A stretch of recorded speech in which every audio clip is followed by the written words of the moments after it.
Welcome everybody to Sendetto Podcast. This is David and David. And I'm David and he's David. And we're both Davids. Yeah, but he's a big David. I'm the little David. Come on, you do me with age. Yeah, just a little bit. That's right. And you have more hair. And I'm cuter. We got more sons. All right.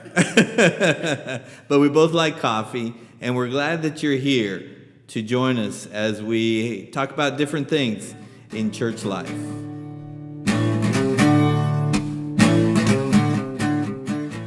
Our podcast for this time, we're going to be talking about David Carrizales preaching this Sunday. David, what do you think about that? Are you ready? Yes, absolutely. Absolutely, sure? Well, I have no choice. You were voluntold. I did it. Okay, what are you going to be preaching on this Sunday? About Jesus healing on the seventh day. Okay, where's it at? What part of the Bible? Luke 13. Okay. 10 to 17. Okay. What do you think about that verse? What kind of, how is the Lord leading you as you prepare for this? Well, I haven't read it yet. I think you better get started. Well, it just brings to my mind everything that's going on, and especially in these last days, how everything that was going on back then is still affecting what's going on now. And it all goes back to the Bible and about being too religious, idealistic, and I just think it's awesome that we could still use this to these stories of the Bible and these miracles and all this stuff for today, I guess. Okay, this is going to be your second time preaching, right? Yeah. The first time I was nervous, and I think now I'm more nervous. Why are you more nervous now? You'd think you'd be nervous more the first time. Well, what happened is that if I don't do a good job this time, then I'm not making it up for the first time. Well, will it matter if I'm in the same room? Will I make you laugh? Yes. Okay, so I guess I'll be sitting there. Yeah. Well, good. Luke chapter 13, verses 10 through 17, just in a summary, tell us a little bit. What happened? What was Jesus doing? What happened? Well, he was preaching at a church. Okay. That's what I'm going to do is preaching, and he got called out for healing a lady that had been in bondage for 18 years, and it just all these Pharisees responded real quick, and Jesus put them in their place, and telling everybody that, hey man, all these rules and all this stuff is affecting you guys loving me and following me, and that's what's going on now. What do you think about that? Yeah, that's a good point. Sometimes we can get too caught up in what you should and shouldn't do, and it's really about mercy and serving God. And here was this lady. To me, as I read the story, how impressive it was that this lady for 18 years was in this bondage of this condition, and it was on a Sunday. Yeah. And he healed her, and these guys got upset. And I remember growing up, I was going to this church, and there was a lot of rules, and I think I mentioned this to you earlier about when the pastor would visit. I saw my dad and my mom running back and forth, hiding all the TVs, making the house look like we're a bunch of saints living there, and I remember now all this because now I go to that person's house and they got a bigger TV than I do. What happened to the pastor from then to now? Yeah. Yeah. And that's where it just starts explaining itself in the Bible that these too many rules, you're losing the focus on God, and it clearly tells us that we can't follow we can't be saints. Look, that's why Jesus had to come for us, and that's why those 10 Commandments wasn't really working. There were rules. There were actually rules written down, and we couldn't follow those. You know. Yeah, and it's not about rules. That's not gonna build your relationship with God. Yes, we got to follow the 10 Commandments, and we need to, as Jesus says, if you love me, you will do my commands. But it's not about how many rules I'm going to follow or which rules I broke. It's really about following Jesus and learning from him, and when to have mercy and compassion. It's not about, we weren't made for the rules were made for us. And so we weren't made to abide, and our lives is not based on these rules.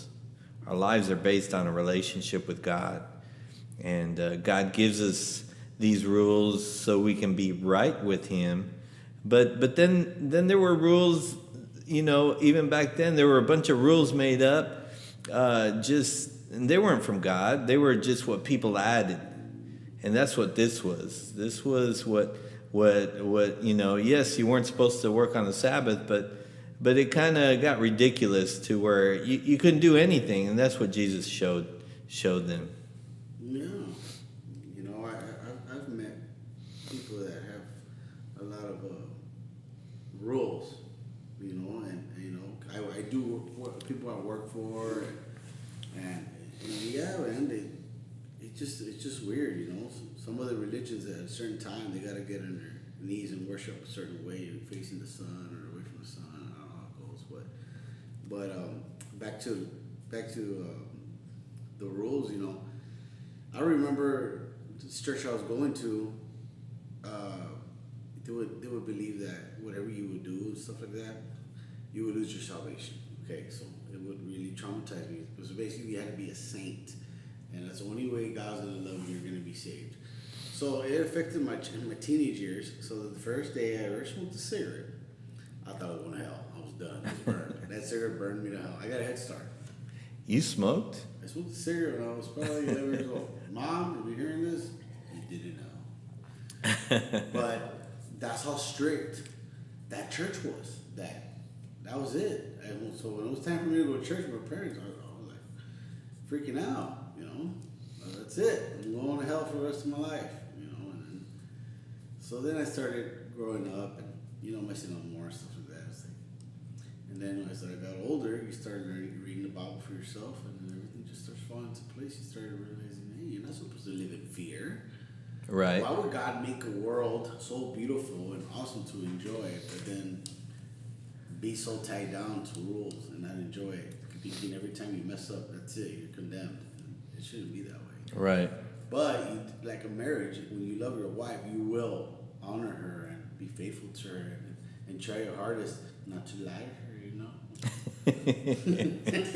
When she asks you, where have you been all night? Or where's the money? Where's the money? It doesn't mean to be, sometimes it's a lie, we're not perfect sometimes. You gotta lie once in a while. I'm not saying to lie, but I've been with my wife 20 years, so there's gonna be lies in there. But it doesn't mean your marriage is condemned and that's it, a divorce. You're for the court and she's telling the judge, I want a divorce. He lied. He lied. What happened? Well, he told me there's no more cookies in the cookie jar. I found one. He's a liar. That's a lie. Ma'am, it's a cookie. No, that's a lie. Yeah. You know what I'm saying? Like, yeah. You're not, but you need to understand that there's consequences. Yeah, there are consequences. So if you lie to your wife, she's gonna believe you next time. True. And that's the thing with and that leads to lack of trust. Exactly. And if you start messing up in the world, there's consequences to that too. Yeah, that's exactly right. Well. Class. So not only that, I didn't graduate with my class. I started reminiscing about school. I was like, man, I never saw where choir was. I never knew. Back then they had television too. Like in the mornings they would put like the school news on television. You see people on TV. I never went out of my way to go see that. And then it affected me too. Like, I'm never gonna go to a class reunion. I didn't know nobody in that year that I graduated with. Right. So it just really affects you in a lot of ways. And then the rest of the year you're playing catch up.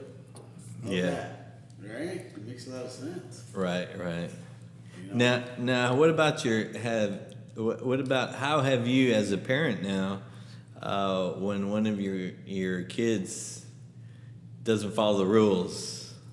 All right, do you lean more on the mercy, or you really come down hard? Are there some rules that they shouldn't break, and there are some other rules that they can, that it's not that bad? Well, I do get upset, but one thing I've learned being married to my wife is that, and she would bring that up to me, that not just to scream, because I get upset, Yeah.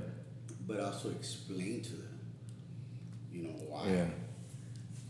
This and this and this why, and then just really show them, what's the consequences, that, and I use a lot of my life experiences, man, and it really, in the end, if they want to listen, they want to listen. If they don't, but at least I got that opportunity to explain to them and talk to them, than just screaming at them, kicking them out, or Right. cussing them out. I was never really like that, honestly. But Yeah, I do have to watch my anger, and even when my kids were growing up, I had to be careful that I wouldn't get really upset. But I was, I'm not perfect, but I remember my dad. He wasn't a yeller, but man, he'd look at you and he had those eyes that would pierce right through you. And I think that's worse than being yelled at. It's just, that guilt all of a sudden starts coming in because, he just stare at you. And, it's like he had laser powers, just, cut right into you. And so, to me, that was sometimes worse. Now I know what to do when I see you in the street and you have road rage and I'm running over and you honk and you realize it's me, but I'm not gonna say it, I'm just there. You're just gonna stare? No, don't do that. I'll confess right then and there. You're gonna stare. Imagine the story you go home to, like, this guy in the street's crazy. Wow, what do you do? He's staring me down. He's staring me down, yeah. Who does that? Yeah. He never crashed. He just kept looking. So again, we're looking forward to this Sunday, David, and I know you're going to do a good job. This will be your second time, and then the following week you're going to do another one. The following week? Yeah, the following week you're going to preach again. So I invite you guys to join us at Sendero Community Church on Facebook and YouTube there this Sunday. It'll be in Spanish at 9 o'clock. Are you going to preach in Spanish, David? No, I'm sorry. I tried. Well, I didn't try it. I tried to try. Okay, so I'll be preaching in Spanish, and David at 10:45 in English. So tune in on Facebook and YouTube.